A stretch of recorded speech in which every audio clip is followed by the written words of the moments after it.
Islamic State fighters are taking their battle into the skies. The latest report suggests former Iraqi pilots who joined the group are teaching jihadists to fly captured fighter jets.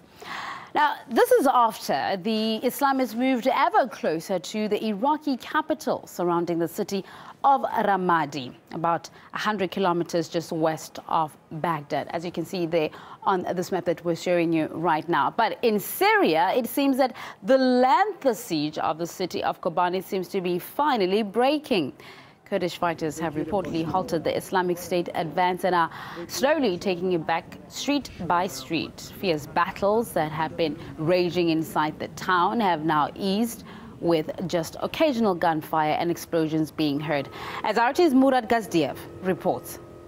The Kurdish defenders are reportedly sweeping the city of Kobani, clearing away the last isolated pockets of jihadists still there. According to our source in the city, a leader of the Kurdish fighters, he says the going is very slow because of all the suicide bombers, the mines and the booby traps left behind by Islamic State fighters. In fact, we can show you where they are. They're in those buildings at the eastern fringe of Kobani, hiding in the basements and in the ruins. The bulk of their fighters, though, have withdrawn behind that hill where they're continuing to receive reinforcements from nearby areas. It's unclear what they'll do next, whether they'll risk attacking Kobani again and sacrificing more fighters, or accept a defeat here and withdraw.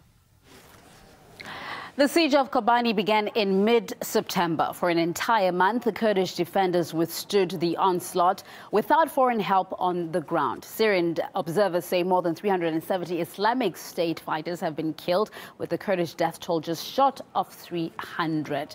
Refugees fled from the city and surrounding villages, with more than 200,000 civilians crossing into Turkey. And the US-led coalition was forced to step up airstrikes against the jihadists. RT spoke to a journalist living nearby who's just returned from the conflict zone.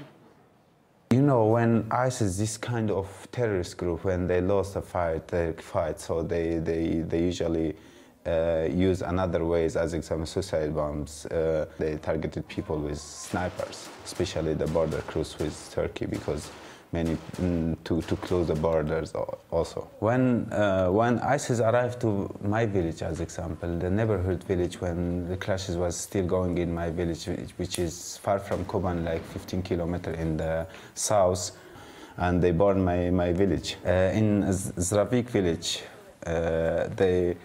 there was a man, he's Down syndrome. So he couldn't understand the situation to flee or to run away from the front line. When ISIS arrived, they beheaded him and put him on the way and take his photo and share it on social media.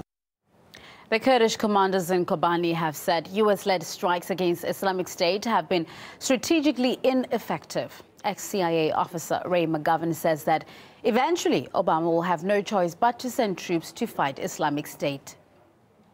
The president says, no boots on the ground. General Dempsey says, no boots on the ground now, but if I feel boots are required, I'm going to ask the president, in effect, to reverse his stand about no boots on the ground. Now, read between the lines. Dempsey knows full well boots on the ground are going to be required.